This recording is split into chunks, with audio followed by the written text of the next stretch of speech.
లేనోడు లేకేడిస్తే ఉన్నోడేదో చేసిండని కేతన్పల్లి మున్సిపాలిటీలో రిజర్వేషన్స్ పుణ్యమా అని ఎక్కడ ఎవరు పోటీ చేయాలో అర్థం కాక ఎక్కడి నుంచి పోటీ చేయాలో కొంతమందికి అర్థం కాక అంత ఆగమాగం అవుతుంటే పోటీ చేస్తాము మాకు అవకాశం ఇవ్వండి అని ఇంకొంతమంది ఆగమవుతుంటే ఏ పార్టీ నాయకులో తెలియదు కానీ డబ్బులు ఉన్నాయని అడుగుతున్నారంట. మరి కనీసం 5 లక్షలు ఉన్నాయా మరి కన్ఫర్మ్ చేస్తామంటారంట.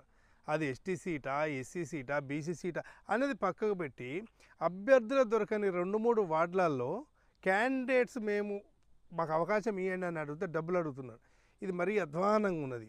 ఒకవేళ నిజంగానే అధినాయకులు కనుక అడిగితే అది వాళ్ళ కర్మ, మనం ఏం చేయలేం, వాళ్ళకి విజ్ఞత వదిలేద్దాం. కానీ మండల స్థాయి, జిల్లా స్థాయి నాయకులు, పట్టణ స్థాయి నాయకులు టికెట్ల కోసం పేర్లు రాసే వాళ్ళు అడిగితే మాత్రం నిజంగా కార్యకర్తలకు డిఎస్పీ మీడియా తరపున విజ్ఞప్తి, మీరు కష్టపడి పార్టీ నిలబెట్టిన వాళ్ళైతే, పార్టీ కోసం కొంతకాలంగా మీరు కష్టపడ్డ వాళ్ళైతే తిరగబడండి.